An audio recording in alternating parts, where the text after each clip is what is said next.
Hello, everyone. Welcome back to this lunch hour sew along with Kimberbell. We are working on spring showers this week, so let's go ahead and get started.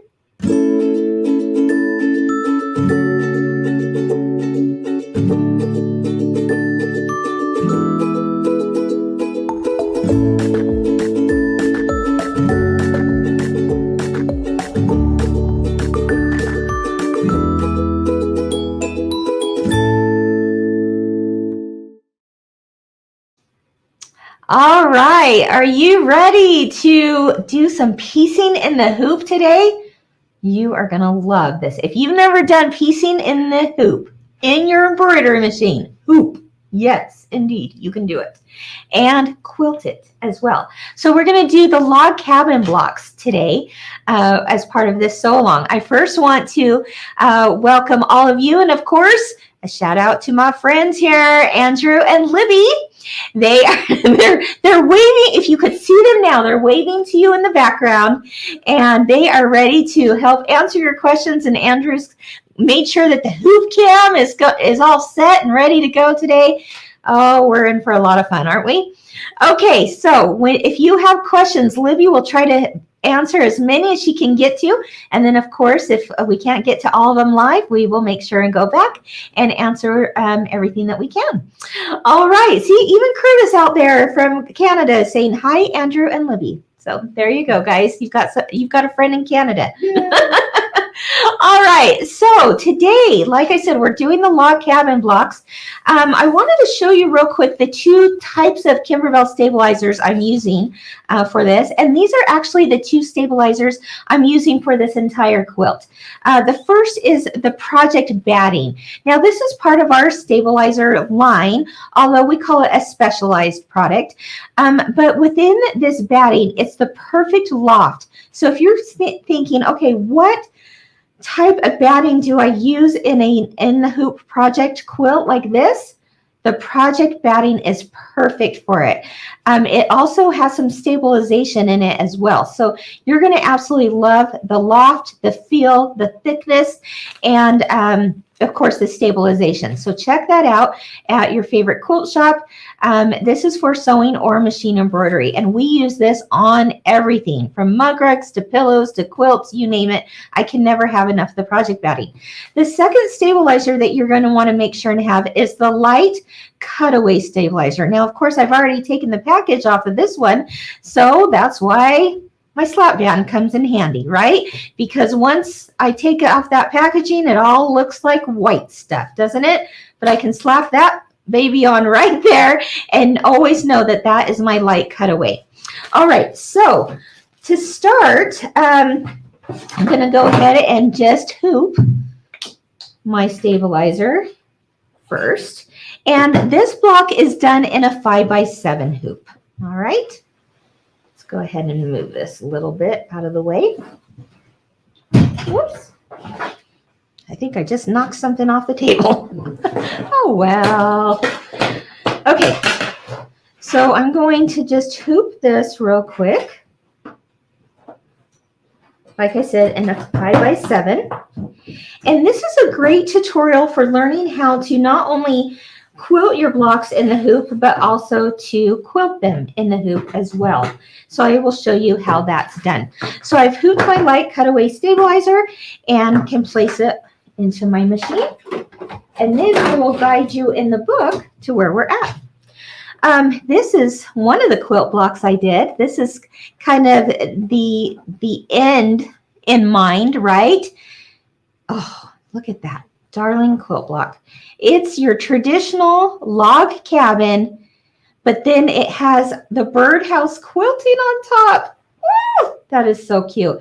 I know it's hard to see exactly that quilting right now, but I sure can see it right here, and there's just something pretty special about it. You've got little birds right there, smack in the middle there, coming off the edge, and then some bird houses and such. This is one of the blocks that I did in preparation for this, but what I'm going to show today is the exact same thing, just with different colors of fabric, right? And with a different quilting background. So to guide you to where we're talking to start out, where we are. Here is the book. This is the Spring Showers book. It also comes with the CD in it, with all the files, all the things that you need to use this for your embroidery machine.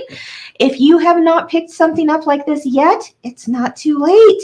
Quilt shops all over would love your business, and they would love to be able to offer this to you. So Spring Showers it is. This is the quilt. Of course, it has also some additional bonus projects on it as well. All right, so let's take a look. We are on page 32. Page 32 of the log cabin blocks. You're going to see there in the top right corner or top left corner that blocks 1 and 3 are exactly the same. They just have different background quilting in it. Okay, and then block 2 is again the same thing, just different fabrics. So if you go down, what we talk about often in this sew along is that you can do background quilting on your machine, so that by the time you do each of these blocks, it actually is done. Basically, you just, after you've done your quilting and your design itself, you can now sew all these blocks together and you will have a finished quilt, which is pretty awesome, because you don't now have to then find someone to be able to long arm quilt this for you. Or if you're not sure how you want to quilt it, try using the Kimberbell background quilting designs. We are using what we call the block by block method for this quilt. And the reason why we are using the block by block method is because there's so many appliques and so many different things going on in this quilt that we want to quilt it first, making sure that there's no batting in our seams, and you'll see how we do that here in just a minute, and then we stitch the design on top. All right. Now in this case though, today it's going to be a little bit different. So I want to also direct you to another page that you will find very helpful as we go through this sew along, and that is page 13. I want you to take a look at where it says pieced blocks, because this truly is a different way of doing background quilting, just because we need to piece our blocks first and then we quilt on top of it, which in the past few weeks we've actually quilted first and then put our appliques on top. So it's a little bit different. If you will just take it step by step and follow me here at the machine, I'm going to show you exactly how it's done, how quick and easy it's done, and it just is a whole lot of fun. And the nice thing about it is that because you're doing it on your embroidery machine, you will have the perfect 1/4 inch every time, and you will have everything match up exactly the way it's supposed to. Love it, love it, love it, love it. Love piecing in the hoop. Okay, so let's take a closer look at page 32.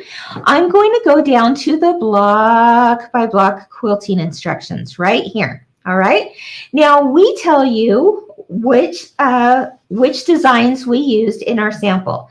Now, just to remind you, the background quilting designs are a separate purchase. If you're interested in those, you go to kimberbell.com. Click on products, then background quilting, and that's where you'll find them. Okay, this is a separate purchase because we realize not everyone wants to do the background quilting on their embroidery machine.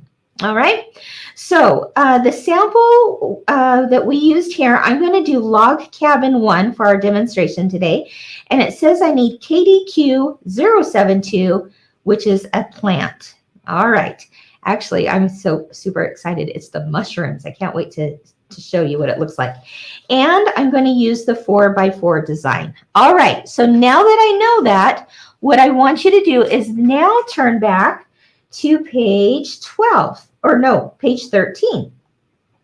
Do you see where I circled pieced blocks? Okay. This is the area I'm going to be showing you on the machine itself today. All right. And then there's a few steps that I want you to also circle or highlight, or, you know, give yourself a little, oh, wait, number 8, I need to do something a little different here. Okay. So we're going to go through the steps, but for right now, I want you to circle number 8 and number 10, because Those are very important key steps into making this block possible with both background quilting and the piecing in the hoop. All right.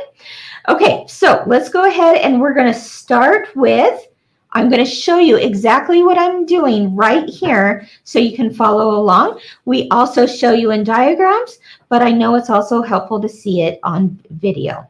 Okay, now the next thing I want to do, of course, is to pull up that design. And like I said, it was number 72. So I've already downloaded that and put it on my USB.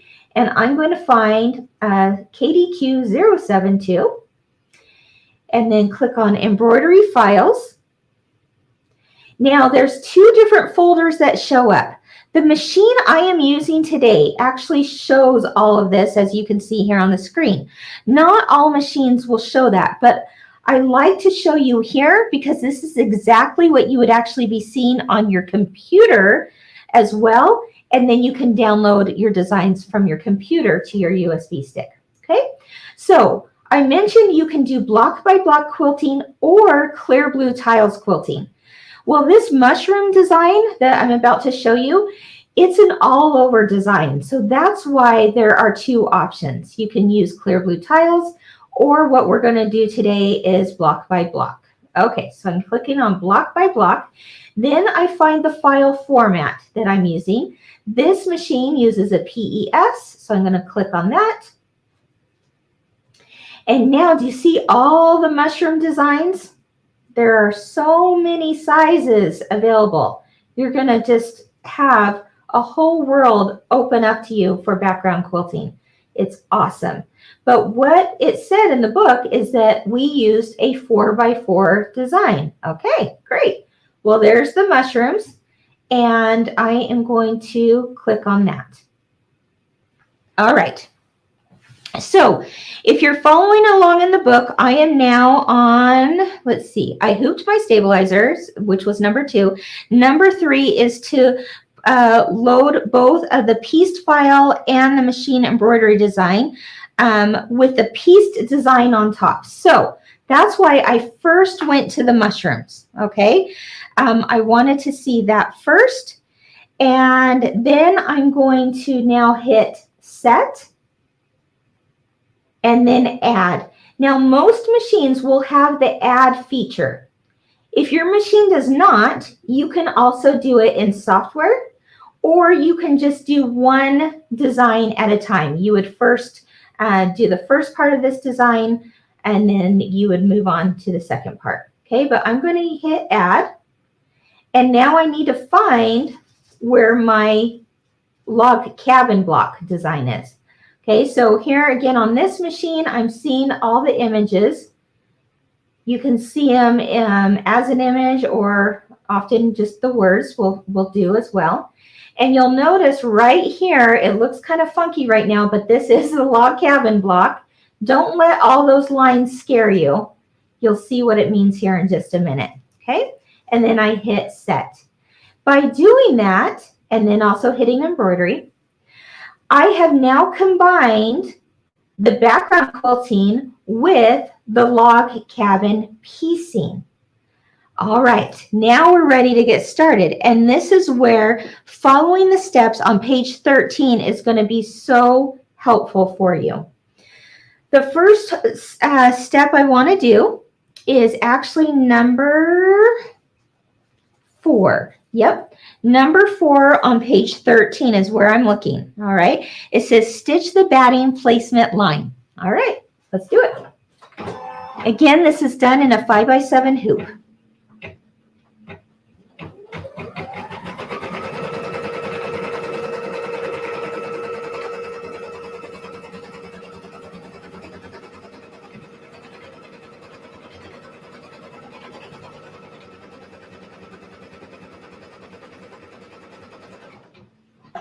All right, now I noticed that our hoop cam wasn't showing everything because we have some stabilizer sticking up here. So I'm going to quickly trim that up so it's out of the way and you can better see it. Ah, that's better, isn't it? Okay, so now I have stitched my placement line. It's just a box. I know where to place my batting. You just need to make sure your batting is larger than your placement box. Now I'll give you a tip. Let's go ahead and go to the front here. If we do have charts for this. So in your download for background quilting, there will be a chart on how big to cut your batting blocks. You could also visually look at it and go, okay, I just need a piece of batting bigger than this, and do it that way. Or you can do what I did here, and that was I looked at what size my finished block was, which in the book it says that the finished block will be 4.5 by 4.5 inches. And I just made sure that my block was bigger than that. It could be 5 by 5, it could be 5.5 by 5.5. It's up to you. Just needs to be bigger. All right, we'll cut it down to size in just a moment. All right, so now let's go back to that hoop cam, shall we? So I've got my placement line for my batting, and now I place my batting down, okay? And I am, if you're following along in your book, I'm on number 5. This, again, page 13, step number 5, where it says place project batting completely covering the placement line. Great. Now I'm going to put my foot down and stitch the tack down line, which is step number 6 in your book.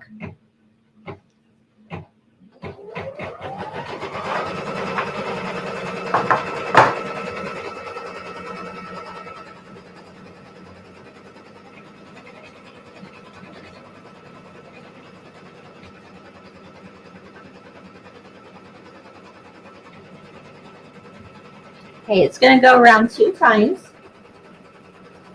just to keep that extra secure. This is nice so that when we go to trim away the extra batting, we don't run the risk of snipping any of those threads. Okay, now I'm going to take this over to the overhead cam to show you what I'm doing next. All right, so here I've got my batting tack down line. Tacks down that batting, just like it says. And I'm going to use my duck bill scissors here to trim away the extra batting. That's why, this is why you just need, it doesn't matter really what size your batting is, as long as it's larger than that box that you stitched. And you're good to go.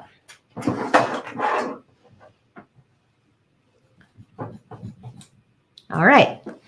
So this is where it kind of gets a little different, and that's why you want to follow the instructions on page 13. What I did was step 7, which was to stitch close to the, or trim the batting close to the stitch line. But right now, remember I said, oh, make sure you circle number 8. And that is because it's going to be a little different than what we're used to. Again, this is because we need to actually piece the block first and then quilt on top of it. All right. So the next step, number 8 here, says to skip to the machine step that stitches the piecing template and then stitch it on top of the batting. Okay, let me show you what that means on here. Let's go to this, to our screen over here on the machine. Okay, and let's see, can we get any closer on that? I'm looking at this button right here. Everyone will have some type of button, something that will enable you to move forward or backward in steps on your machine. This machine has a needle with a minus and a plus. That means when I press on this, it will help me do just a few stitches at a time, 100 stitches at a time, 1,000 stitches at a time. I can move forward or backward, or I can use the arrows, and that's what I'm going to use is the arrows. And that takes me back or forth entire steps. The reason why this is so helpful when you're doing machine embroidery is if you were to break a needle or need to go back and stitch something again, it's easy to find with having a backward and a forward positioning. So this I need to skip. Remember what it says on step 8? It says to skip to the piecing, or yes, to the piecing. So I'm skipping the mushrooms. The mushrooms are going to come up. The next thing that comes up is actually what I want to see. And that is, let's get an up close of this right here in this corner. What I want to stitch right now is this outline of the log cabin block. Okay, so you're going to find that, we call it the piecing template, and I'm just going to do it in the dark thread so that you can see it better. It really doesn't matter what thread you used at this point because it's not going to be seen, but just know that's why I'm using the darker thread, and that is what's going to be stitched on top of this, okay, right here. All right, so we've got our batting down. We now do our outline for the log cabin piecing.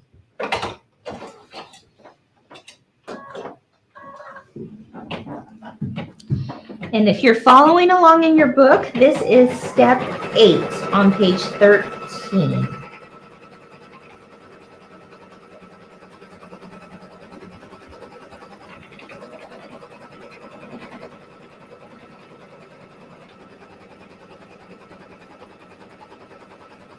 Okay, do we have, while that's being stitched out, do we have any questions that I can help answer? Libby? Not really. Okay. Take a look. Okay. Here's one actually. Okay. Okay, we have a question from Ellen Gerber, Okay. and she's wondering, how do you do this without being able to add and combine the quilting and piecing? Okay, Ellen, that's a great question. So let's go ahead and go to the front while that's stitching out. Ellen, that's a great question. There's a few different ways. Like I said, you could do it on your machine itself. You could do it in software. It sounds like you might not have either option.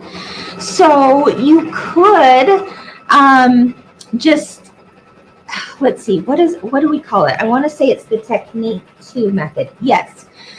What you could do is you could stitch your block, stitch your log cabin block just by itself on stabilizer, just like it's outlined on page 32.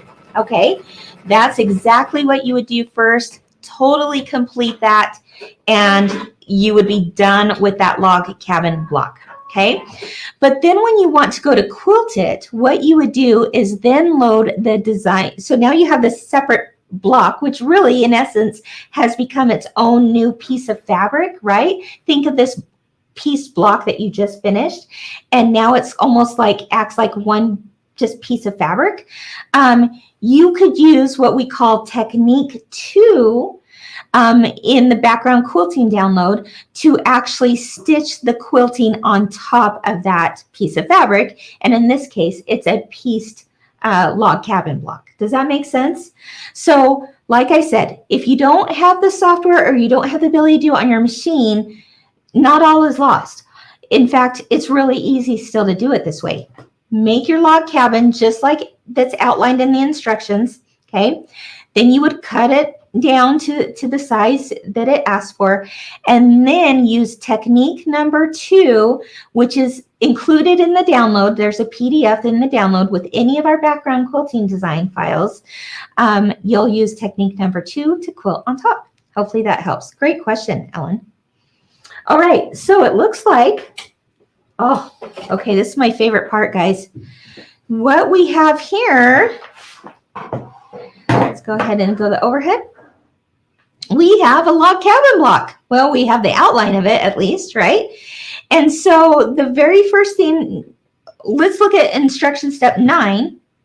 It says to continue following the embroidery instructions to complete the block. Okay, so we're done with this page for now. We're now going to do the block itself. So let's now go to page 32. All right, and look at page 32. Look what the number 1 shows right here. It shows that we have stitched the outline of the log cabin block. Well, look at that. We did that, right? So now we can just move forward with these directions to do the next one and the next one and the next and so forth. Then when it's all stitched, we go back to quilting it on our embroidery machine. Okay, so let's go ahead and start that process. The first step here, it says to stitch the piecing template. Okay, we did that. And now we need to place piece 1 fabric with the right side up, covering section 1. Okay, if you're wondering what section 1 is, look above. Right here, you have a diagram that shows you what areas we're covering, all by number. So first we'll do number 1, then 2, then 3, and so forth, just like you would a log cabin block. Great. Number 1, it says to place your first piece of fabric, this is this one here, with the right side facing up, covering the entire area of section 1. All right, let's do that. Do you notice you're going, whoa, that's a big piece? Well, that's okay. You want it oversized right now because then it will be cut down to size. And if you try to skimp on fabric, you're going to run into problems eventually. Because maybe the fabric's not going to cover the area you want it to. So don't skimp. Just use the directions that we've outlined there for cutting your fabrics, and just make sure that this entire area of space 1 is covered. And this first one, you're going to have it with the right side facing up. All right. What's going to happen next is number 2. This is, again, we're on page 32. Number 2 says that you're going to stitch the trimming and placement line. I'll tell you right now, that line's going to go right here. Okay. And then we'll cut away the extra. Let's go to that step.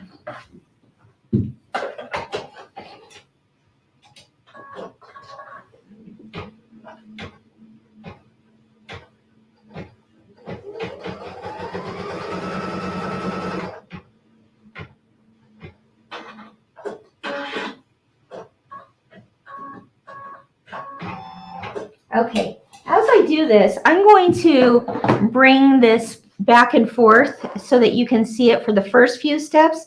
And then once you get the idea of what I'm doing, we'll just keep it right there at the machine the whole time. Okay, so as you can see, it stitched that trimming and placement line. This, again, we're on step number 2 on page 32, from the top to the bottom. And it says to now trim the excess fabric close to the stitch line. So any of this extra over here, we're trimming off.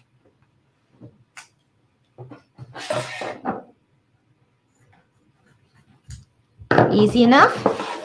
Now let's go to just below those pictures. We've got a bullet point. That means that's an action step.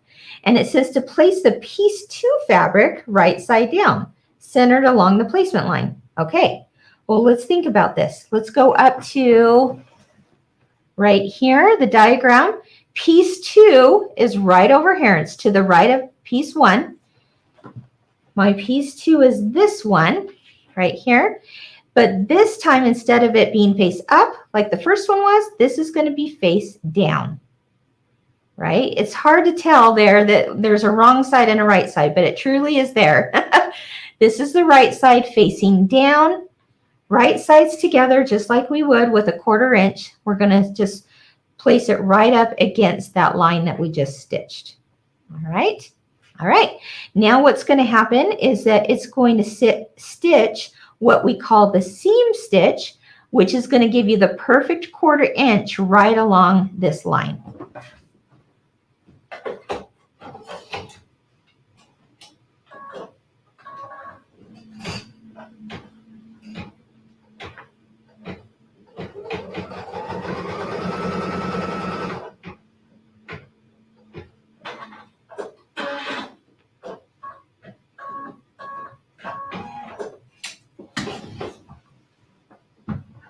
You can't get more perfect than that, my friends.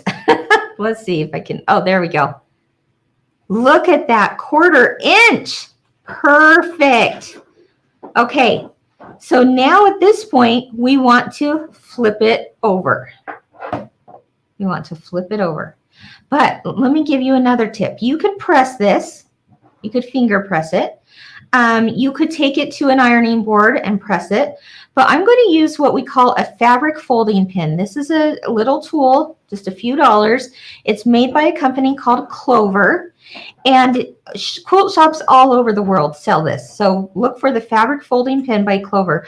I love it because it's got this liquid starch solution here. And what I'm going to do is, before I fold it over, I'm going to just run the pin along that seam line that I just stitched. And that liquid starch solution is going to make this, when I turn it over, lie really nice and flat as if I had ironed it, which is awesome because now I don't have to heat up the room with an iron, right? And I could do it actually at my machine without having to take it off the machine on and off all the time. Okay, it looks a little wet right now, of course, because we used a liquid, but it will dry and you won't be able to see any spotting or anything. Okay, so it's done now. We flipped it over and now it's time to do, we're at the top of page 33. Step number 4 says to stitch the trimming and placement line, which I'll tell you that one is going to go across this way. Okay, we're going to the bottom portion of our log cabin piece, log cabin quilt. It's going to stitch this way, and then think about this in your mind. What am I going to do? I'm going to trim all of this extra stuff away after that line has been stitched. Let's go ahead and go to there.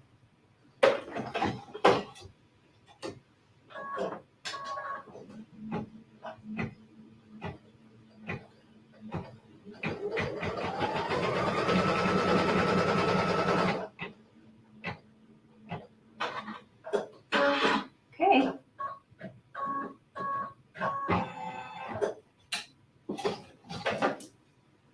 All right, there we go. So there, the line stitched. All right. And now we want to trim away this extra stuff. So let's go ahead and do that.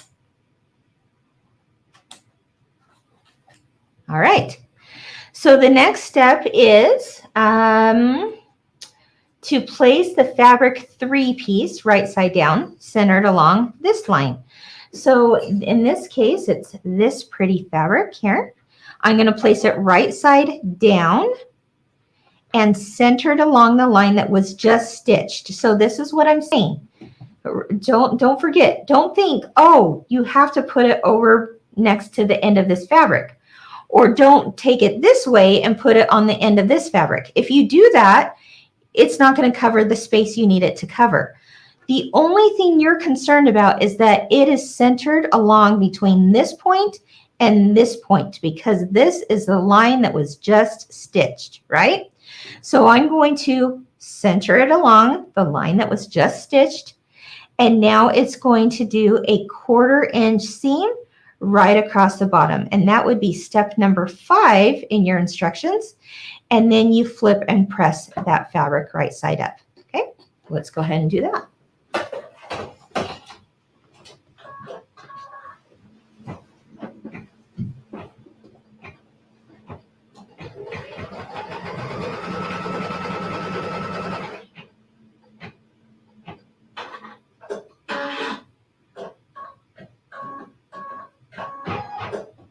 All right. Easy peasy, right? Okay, so now I'm going to take my fabric folding pin. Again, I could take an iron to it too, but this is just very convenient. I'm going to just run that along that seam line and then flip and just give it a gentle finger press across. You're ready. You're done.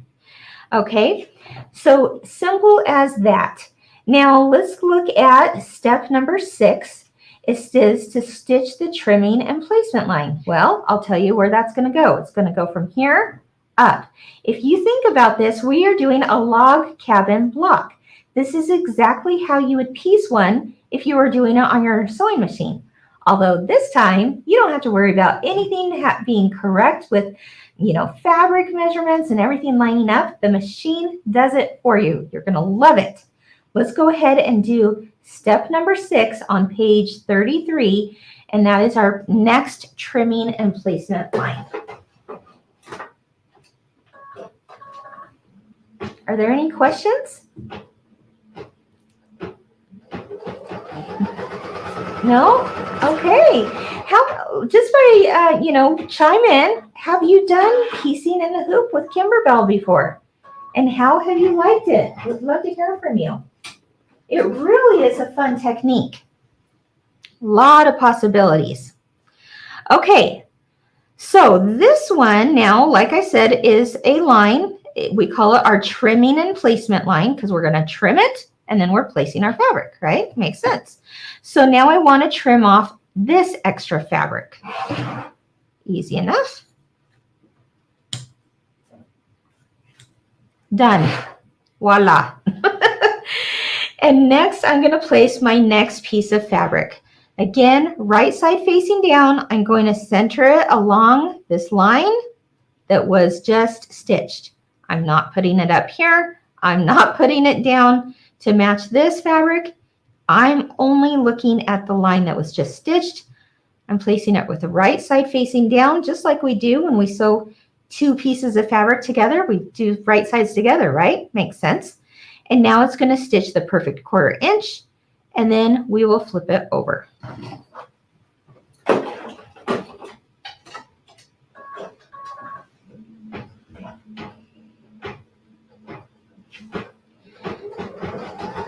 Debbie says, piecing in the hoop is the absolute best, easiest ever. It sure is, Debbie. Isn't it a whole lot of fun? Marcia says, it makes for perfect squares. You got it, Marcia, for sure. Donna's done it, and she says, you make it simple and exact. Oh, I'm glad to hear that, Donna. Yeah, we absolutely thrive on this stuff, for sure. Okay, so now you know the drill, right? We're going to take our pin, and we're just going to run that along there, flip our fabric over, and press.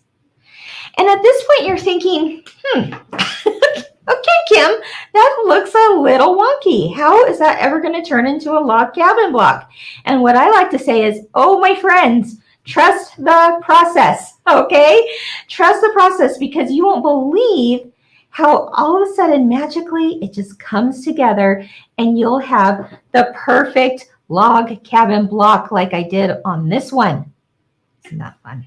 Okay, next up, you know what it is. We're going to stitch across, and then we'll trim it, place our next piece of fabric, stitch it, and flip it.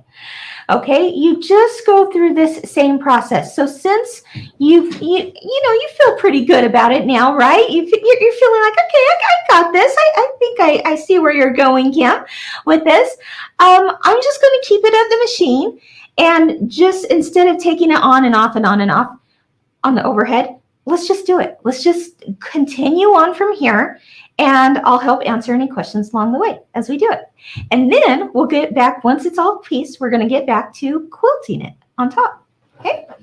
All right. So let's stitch that out. I'm going to bring my fabrics over here and my scissors so that I am ready to go. And then I'm going to ask Libby to just holler if there's any special questions I can help answer, or any comments that people are making that are interesting to share. Okay, we have a question from Indy Naaman Dutton. Hi, Indy. She says, yeah. Oh, great. She says, game changer. Finished my vintage boardwalk, and she's so sad she didn't know the method before starting it. I've never made a log cabin block. Wondering if this can be done larger scale for a quilt. Yes, it could. We only recommend doing like a 20% increase when you resize things. But something like this, I think you certainly could give it a whirl and try. And definitely a whole quilt of log cabin blocks would be darling. Okay. Great question, Indy. It's always nice to see you here.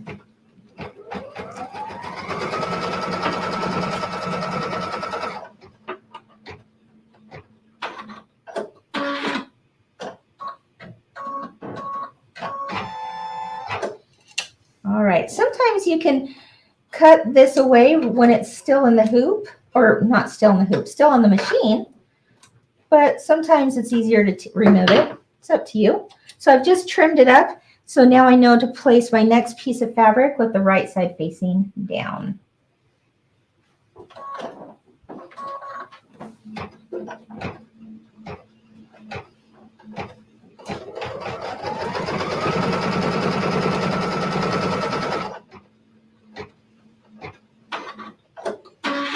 Okay, and this is again why I like using the pin like this, because I don't have to take this off of my machine to iron it. I'm just going to run my pin along it and then just fold it over and then press. Okay.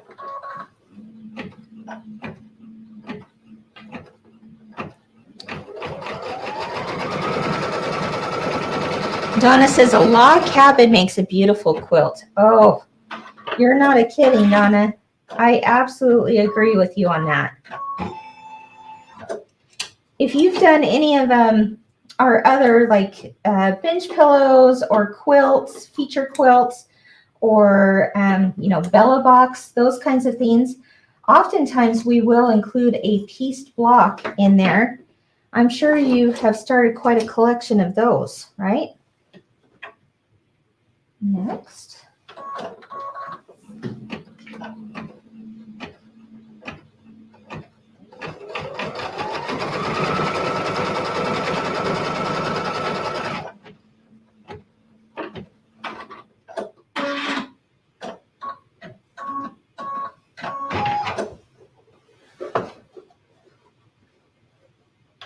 We are almost done. We only have 2 more pieces of fabric to go.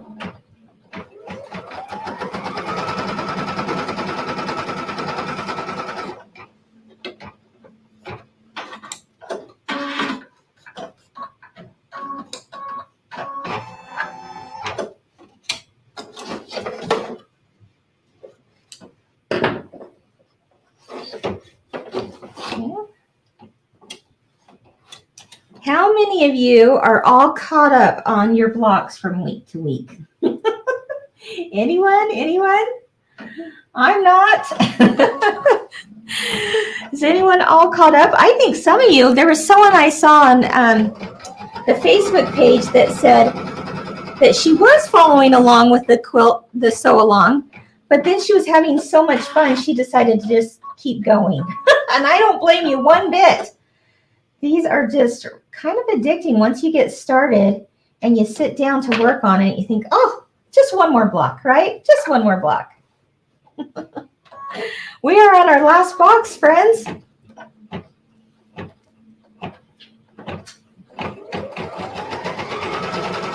Here's a quick question from Tammy, Kim. Okay. Tammy Wagner is wondering, she noticed that you don't tape or hold your fabric down. Any reason why? Tammy, that's a good question. I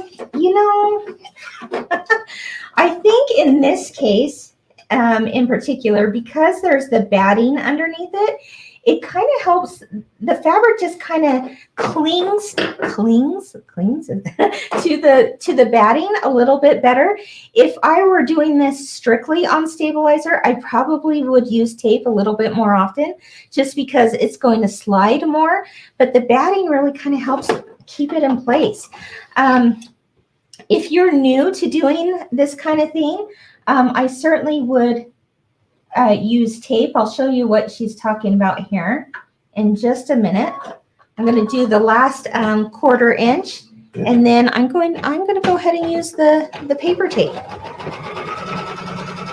That's a great question. Well, here's one more from Sarah Brees. Okay. She was wondering, what was the blue pen thing that you just used? Yeah, Sarah, this is called the fabric folding pen, and it is from a company called Clover. And it's just another tool, you don't have to have it, but it's one of those tools that makes it so that you don't have to press this on an ironing board. I can just glide the pen along the seam line. It's going to let out a little bit of a starch solution on there. And then it makes it so that I can just flip it when it's still in the hoop, give it a gentle finger press, and it's as if I had ironed it. which is kind of cool. Now, to whoever, I can't remember who asked the question about the tape, but this is where having placing tape down on this next part would be helpful, because you're going to do a tack down line that goes around the entire square, and we want to make sure that that fabric doesn't shift when we do that. So this would be a spot that I would place some tape down. And again, it goes beyond the batting too, so now it's a little more slippery right on the stabilizer. That's a great time to do that. Okay, so now we are doing step, let's go ahead and go to the front. We are doing step 18. Yeah. So if you're on page 34, we're already at step 18. Can you believe that? Crazy. All right. So look at what, let's show you what I wrote in my book. Because I like taking notes, right? And I like putting things in highlighted letters so that I don't miss it. But at step 18, this is what is in Kim's book. Skip to quilt. Okay, that means I'm not going to remove my block from the hoop like it says here, because I still want to quilt it, right? So I finished this tack down line. Let me show you what it looks like. Oop, right there. See, it went all the way around the outside edge. Oh my gosh, it's starting to look a little bit better. You just wait. Okay, so now it says skip to quilt. Okay, whew. Don't forget, Kim and everyone out there. So I'm going to go back to the resource section here that was found at the beginning on page 13. And let's look at step number 9, where it says follow the embroidery instructions until the block is complete. Yep, the block is complete, right? Do not remove from the hoop. Yeah, it says that in yellow for you, right? And step 10 is important. I asked you to circle that one too. It says return to the machine step that stitches the quilting design. And then you stitch the background quilting on top of the piece block. All right, we can do this. What I'm going to do, I'm going to stitch it. I think I'm going to stitch it in pink. I think that would be really pretty. All right, so I do have dark thread in it now. I'm going to hurry and change my thread. But you change it to whatever color you desire for this. Like I said, for mine, I'm gonna do pink. White would be pretty. Just something a little more subtle. It's always good, right? Okay. Now it's telling me that I'm finished with embroidery, but wait, we still want to do the quilting step, right? So this is when we go back to that needle. So Andrew, I need a close-up of this one. Remember what we did earlier, where we skipped to the piecing of the block? I didn't know which one you wanted me to do. Right. Oh, right here. All right, here we go. Okay, so we want to go to whatever button is on your machine. That's what you're looking for, is something that makes your needle go forward or backward. It skips steps. So in this case, my whole thing had finished, so I'm actually going to find the background quilting, and it looks like it was on step 5. Okay. So right here, do you see this corner right here? This shows me that I'm about to do the mushrooms on top of your pieced block. All right. This is literally my absolutely favorite part. I love doing the quilting.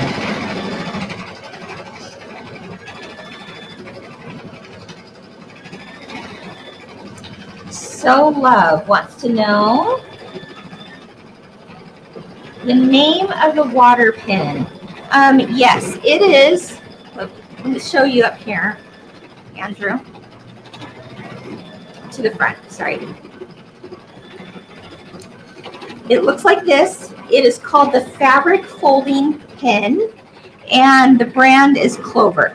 So every quilt shop out there, I'm sure, has this for sale. So find a shop online or in person. I'm certain they will have the fabric folding pin because it works awesome. You'll love it. Great question. Okay, we're almost done with the quilting. Can't believe it. I want you to take a look too. Since we're on page 13, let's see a close-up of this, Andrew. We'll go to this camera here. Maybe that'll show us even better. If you're looking for a bundle of background quilting designs that we used for our sample quilt, look at all of these that have been especially designed just for this quilt. And of course, even though it's made for this quilt, think of all the other ideas you could use with these designs beyond the quilt. I absolutely love them all. The butterflies is an absolute favorite of mine. The birdhouses, the raindrops, the umbrellas, even this outer border. If you take a close look on page 13, if you haven't gotten that outer border, wow, I think it's worth it just for that. It's got the little red wagons in it. It's got umbrellas and pots of flowers and you name it. All the designs that are from the quilt itself have been created to do a border of all sorts of umbrellas and the spring stuff from the quilt. So, of course, I'm going to put that on this quilt. But I'm also thinking of some other ideas of how I want to use that border for projects beyond just the Spring Showers quilt. So check it out at kimberbell.com. We're done with the quilting. All right, there we go. Now we can take this out of the hoop. I have pieced it. Let's go here. There we go. I have pieced the block. I've quilted those cute mushrooms on top. And now I'm ready to take it out of the hoop and then trim it up to a 4.5 by 4.5 inch size block. And once you do that, it's going to look like a perfect log cabin block like this one. Pretty cool, right? All right, that's it, guys. That is it for today's lesson. How did you do? How did you do? Did anyone sew along with me? I know some of you like to do that and some like to just sit back and watch. I'm kind of a sit back and watch kind of person when I watch tutorials and then I go and do it. But either way is great, right? All right. Do you have friends that you think would love to do something like this? It's not too late for them to join. This is always recorded. It's always saved on Facebook and on the Kimberbell YouTube channel. So when you're at YouTube and you're looking for, Kimberbell tutorials by Kimberbell, please like and subscribe to our channel while you're there, because that way you will always be notified when a new video is up and you'll never miss one. And they're a whole lot easier to find over there on YouTube than they are on our Facebook page. So like and subscribe while you're there, and you can see all of our sew-alongs, our What's New Wednesdays, our new product highlights. There's a lot of fun stuff over on that YouTube channel, so check it out. All right, Gail says she's now back to cutting out. Yes, go Gail, go. Go Gail, go. You can do it, right? So much fun. We love to do this along with you guys. You inspire all of us here at Kimberbell with your own creations. Thank you for joining me today. I'd love to have you join me the rest of this month. We have, 2 more Wednesdays to do this so long. Next week, I'm going to be showing you how to do those embellishments. Oh my goodness, there's some fun ones on there. We're talking the bee wings and oh my gosh, I'm trying to think right out of the chenille clouds and like I said, the bumblebees and the dimensional leaves and the felt flowers and all the things that make this so darn cute. We'll be talking about that next Wednesday. And then finally, the last Wednesday of March, we're going to be putting it all together with the borders and you name it, all the themes. So pretty exciting stuff. All right. Again, thanks for joining me today. I will see you next Wednesday for the lunch hour so long for the Spring Showers Quilt. Bye-bye.